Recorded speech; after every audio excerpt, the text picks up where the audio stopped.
welcome to the fourth Double Doctor. Did you like the title sequence? Loved it. I love that title sequence. It's definitely one of my favourites. So this is the fourth vlog. Could well be the last one.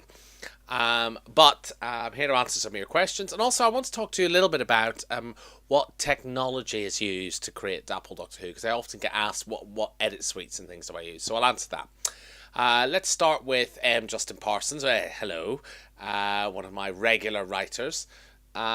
Will the Doctor ever carry his umbrella in an episode of Double Doctor Who? I'm going to try, but it's a very difficult thing to do because, of course, the Seventh Doctor uses his umbrella a lot. I mean, he might very well do in the upcoming season.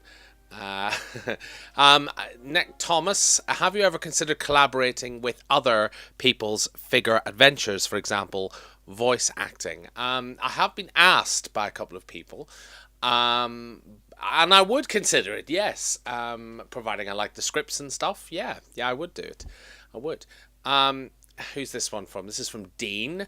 I have a question. Are you a fan of other sci-fi franchises?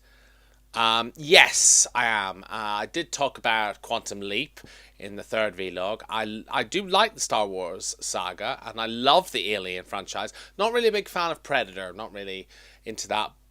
X-Files, not really a big fan of. And Buck Rogers, not really. I think my biggest one is Star Trek. I do love Star Trek, and I love Star Trek Voyager. To me, was always the best one. I know. I can hear you go, what? Voyager? How can you say that? But yes, Voyager was always my favourite. Okay. Andrew asks, why don't I use the character options figures? That's a very good question. Despite the fact that the channel's called Apple Doctor Who, I do use some character options figures. Basically, it's largely to do with the TARDIS console room. I have to explain this. The David Tennant figures and the new character options room, they haven't really released a console room that matches the scale of the figures. And even when putting Sylvester McCoy into the David Tennant console room, he works so much better. So that's the reason why I don't use the character options ones in terms of the companions and things. But that, that may very well change in the future. I don't know. I'm never going to say never. Please demonstrate some of the impressions you do. Perhaps each of the Doctors. That's from Caleb. Thank you very much. Well, it's only really Sylvester. But yes, doing Sylvester's all about opening the mouth and really getting in there and rolling the R's. So that's how we do it, and we do an awful lot of that. It's a lot of facial movements doing Sylvester. It's funny having met him and interviewed him and talked to him, how the little things that you pick up on, like for example, he goes an awful lot, and he goes, we all have a universe of our own terrors to face, which I love that. Sylvester's just the one I do. I mean, obviously there are mannerisms of the other Doctors that I quite like, but where other Doctors are concerned, I do Rex does a fantastic Fourth Doctor impression. It's really brilliant. So I know mannerisms of the Doctors. Pertwee's, thumb to the, and Baker's, marvellous stuff. What else have we got? Who is your least favourite Doctor? Well, Matt Smith, actually. I just don't really think he's the Doctor. It just doesn't appeal. My least favourite companion,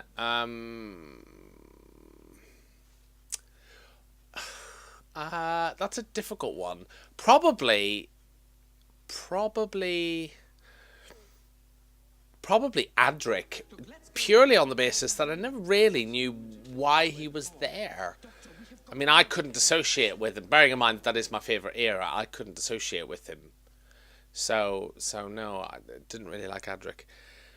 My least favourite monster, I'll tell you which is my least favourite monster. That one from Fear Her. The stupid pencil monsters? I mean, why? Rubbish. And my least favourite story would be Fear Her. I think it's probably, in terms of stories, I mean, the Twin Dilemma is obviously one that people say is the worst story ever. But no, I think Fear Her is the worst story ever. Blah, it was terrible. I wouldn't even watch that again. The Lazarus Experiment as well, wasn't really fond of. And Victory of the Daleks, The Lodger, Most of Series 5, to be honest. What are your favourite Dalek and Cybermen designs? I loved the new series Daleks, the big gold ones.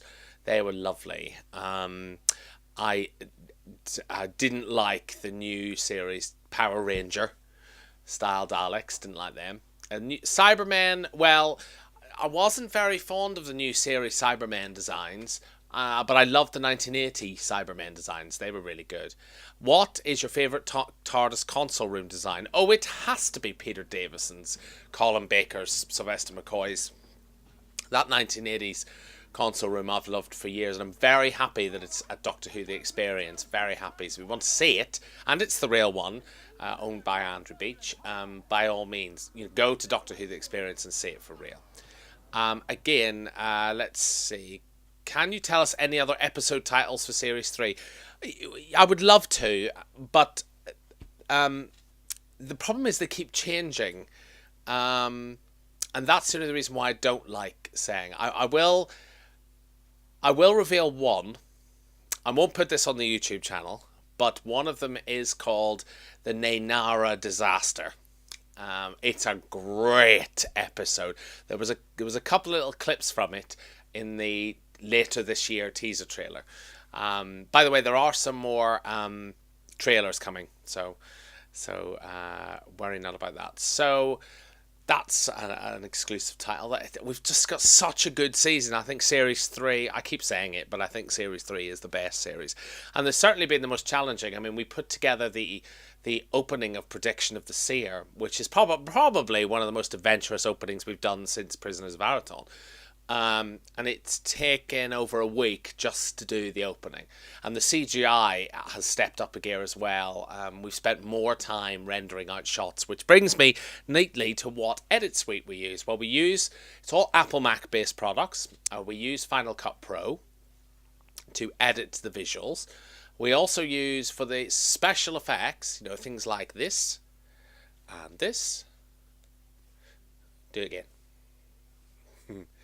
Lovely. Should we do this? Yeah, anyway. For things like that, we use Particle Illusion, which is a lovely, does all the particle effects. But for the 3D work, like the Dapple Doctor Who thing you saw at the beginning in the title sequence, we used Lightwave, which does all our 3D work. And built that wonderful citadel you saw in the teaser trailer. So, what else do we use? Then we use Soundtrack Pro to actually put the soundtrack together. And we have various issues with the soundtrack, as I'm sure you've noticed. But hopefully we'll be able to sort those problems in Season 3. And that's it, really. Join the forum. It's brilliant. And I love reading all the comments on the forum. Really, really good. And once again, thanks to everyone who supported the series. So I hope to see you for Series 3, which begins in May. There'll be another couple of teaser trailers throughout February. And there'll be a fairly big trailer coming up toward the sort of end of March, beginning of April. So enjoy and join the forum. I look forward to talking to you on there. Take care. Bye.